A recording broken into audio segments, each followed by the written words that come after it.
اعوذ باللہ من الشیطان الرجیم بسم اللہ الرحمن الرحیم۔ دوستو، ہر دور میں دین الہی میں مختلف قسم کے لوگوں نے مختلف قسم کی اخترافات کی کوشش کی، اپنے مقاصد کے لیے، پیسہ کمانے کے لیے، دھڑے بندی کے لیے، جس کی وجہ سے مختلف قسم کے مذاہب نے جنم لیا۔ ان میں ویسے تو بہت سارے مذاہب ہیں جن پہ ڈسکس کیا جا سکتا ہے، لیکن کیونکہ یہ ایام حج ہیں، حج سے ریلیٹڈ ویڈیوز آپ کے سامنے پیش کر رہا ہوں، تو اسی وجہ سے حج سے ریلیٹڈ ہی کچھ اختلافات جو ہیں وہ میں آپ کے سامنے رکھنا چاہوں گا۔ ساری بھی نہیں، فقط دو قسم کی اختلافات جو لوگوں نے اپنی طرف سے گھڑی، سرداروں کو راضی کرنے کے لیے، پیسے والوں کو راضی کرنے کے لیے۔ تو ان میں پہلی چیز یہ ہے کہ جو طواف کعبہ ہے، اس کے حوالے سے دین اسلام کو بدنام کرنے والوں نے، دین اسلام کے دشمنوں نے یہ چیز لوگوں کے ذہن میں ڈالی، مذہبی لبادہ اوڑھے ہوئے لوگوں کو پیسے دیے کہ آپ اللہ تعالیٰ کے گھر کی توہین کریں۔ ان میں یہی چیز ڈالی گئی، نیچرلسٹ پوائنٹ آف ویو، جو آج نیوڈیٹی یا نیوڈائزم جو ہے مذہب، اس حوالے سے کہ انسان دنیا میں بے لباس ہو کے آیا ہے، استغفر اللہ، اور اسی صورت میں ہی انسان کا رہنا جائز ہے، اسی صورت میں عبادت جائز ہے۔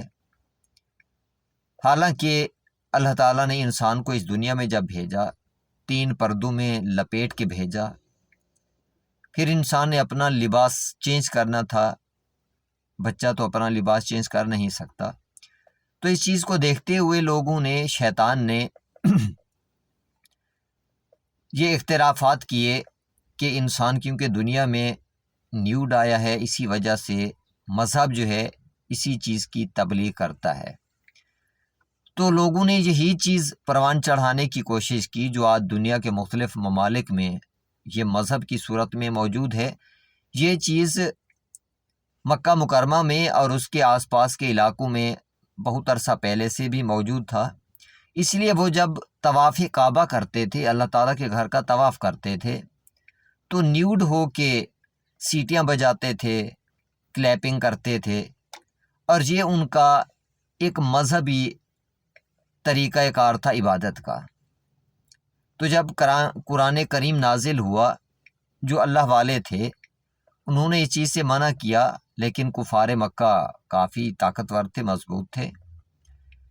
اس کے ساتھ ساتھ جب اللہ تعالیٰ نے قرآن کریم نازل فرمایا تو اللہ تعالیٰ نے اس چیز کی مذمت فرمائی کہ یہ عبادت کا طریقہ غلط ہے، اس طرح سے نہیں کرتے، کیونکہ میں نے انسان کو بے لباس کر کے نہیں بھیجا، بلکہ میں نے لباس نازل فرمایا ہے تاکہ انسان کی عزت و توقیر بلند کی جائے اور اس کو حسن عطا کیا جائے، انسان خوبصورت نظر آئے۔ تو اس چیز کا خاتمہ کر دیا گیا۔ دوسری بڑی اہم چیز قرآن کریم میں ورس نمبر 189 سورہ بقرہ کی، اس میں ایک منظر کشی کی ہے اس ذات نے کہ اس دور کے لوگ حج تو کرتے تھے کیونکہ حج تو حضرت ابراہیم علیہ السلام کے زمانے سے چلا آ رہا ہے۔ تو حج کے دوران کیونکہ جو کھاتے پیتے لوگ تھے ان کو بھی عبادت کے لیے ٹھہرنا پڑتا تھا، منا میں بھی، مشعر یا عرفات میں بھی، مشعر الحرام کے پاس بھی۔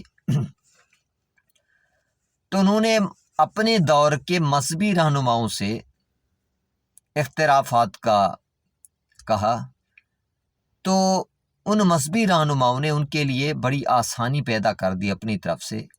کہا کہ کیونکہ حج کے دوران آپ گھر واپس نہیں جا سکتے، کیونکہ آپ کو عبادت کے لیے ٹھہرنا پڑتا ہے، تو آپ گھر کے دروازے سے داخل نہ ہوں، بلکہ اگر گھر کی پچھلی دیوار سے اگر آپ چھلانگ لگا کے یا سیڑھی استعمال کر کے چلے جائیں تو پھر دین میں اس چیز کی اجازت ہے۔ تو اس چیز کی مذمت کی ہے اللہ تعالیٰ نے۔ اللہ تعالیٰ نے فرمایا ہے کہ دین الہی کا ایک مقصد ہے، دین الہی کا مقصد یہ ہے کہ انسان صاحب عزت رہے، دین الہی کا مقصد یہ ہے کہ اسپریچولی ایگزالٹیڈ ہو، روحانی طور پہ انسان بلند ہو، تاکہ زیادہ سے زیادہ اجر حاصل کرے اپنے خدا کی بارگاہ میں۔ خدا کا مقصد یہ نہیں ہے کہ تم اپنے ہی گھروں میں پچھلی دیواروں سے داخل ہوتے رہو۔ خدا تمہیں تمہارے گھروں میں دروازوں سے داخل ہونے سے نہیں روکتا۔ یہ تمہارے لوگوں کی اپنی اختلافات ہیں جو تمہارے سامنے بیان کی گئی ہیں، اور یہ اختلافات نسل در نسل چلتی آ رہی تھی، جس کو سورہ بقرہ کی ورس نمبر 189 میں اللہ تعالیٰ نے روکا ہے کہ ایسا نہ کرو۔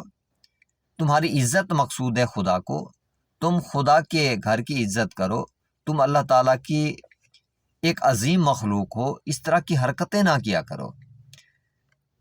ان عبادات کا مقصد تو یہ ہے کہ تم تقوی الہی اختیار کرو، خدا کا قرب حاصل کرو، اور امن کے پیغام کے ساتھ، عزت کے پیغام کے ساتھ تم معاشرے میں زندگی گزارو۔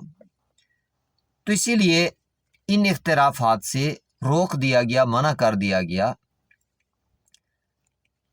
تو ان چیزوں سے ہمیں سبق کیا ملتا ہے کہ ہر زمانے میں جو مذہبی رہنما ہوتے ہیں یا کسی سوسائٹی میں رائج رسومات ہیں، ان پہ آپ غور کیا کریں، کیا خدا کی طرف سے اس چیز کی اجازت ہے کہ نہیں ہے۔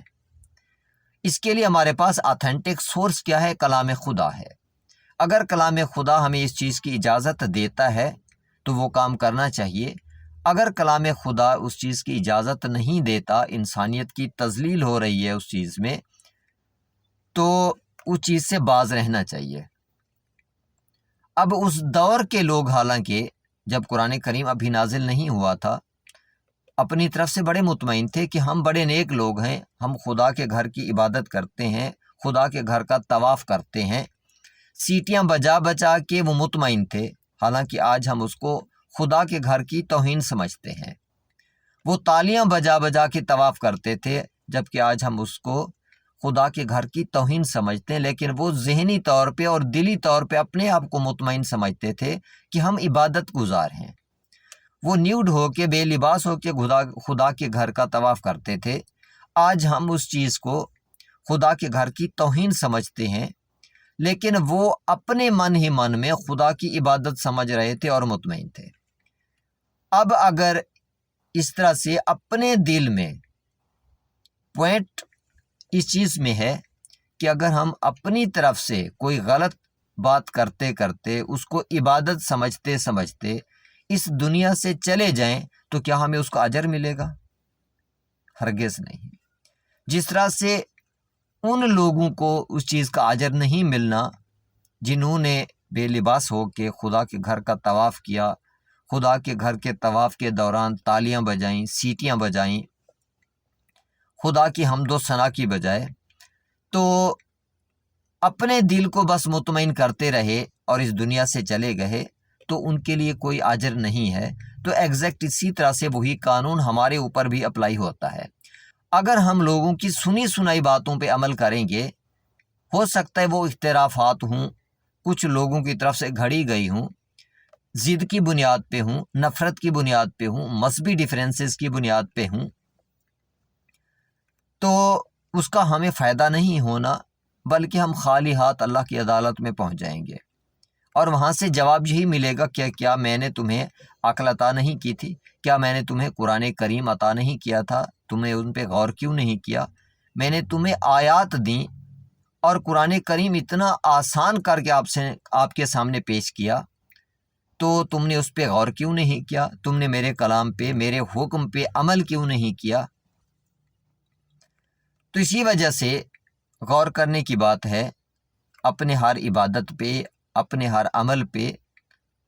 حالانکہ ہم ایک دوسرے کی عبادت کے طریقے کو غلط قرار دے دیتے ہیں، حالانکہ ایسا نہیں ہونا چاہیے۔ ہمیں اپنی عبادت پہ فوکس کرنا چاہیے کہ جو ہم عبادت کر رہے ہیں کیا وہ صحیح ہے یا غلط ہے۔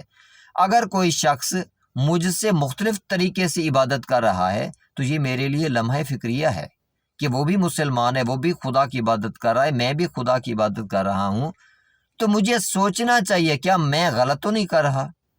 جبکہ ہمارے ہاں یہ طریقہ کار بن گیا ہے کہ ہم دوسرے کو غلط کہتے ہیں، اپنے تصحیح کے لیے کوشش نہیں کرتے۔ تو کوشش کیا کریں ہم اپنے اعمال پہ فوکس کریں، جو اعمال دوسروں سے مختلف ہیں خاص طور پہ، اس پہ فوکس کرنے کی ضرورت ہے، اور اپنے آپ کو آنکھیں بند کر کے اس دنیا سے مت لے جائیں۔ امید کرتا ہوں ویڈیو پسند آئی ہوگی۔ چینل کو سبسکرائب کر لیں، بیل آئیکن کو پریس کر لیں تاکہ میری آنے والی ویڈیوز آپ تک پہنچتی رہیں۔ دعا گو ہوں، اللہ تعالیٰ کی امان میں رہیں۔ اللہ حافظ۔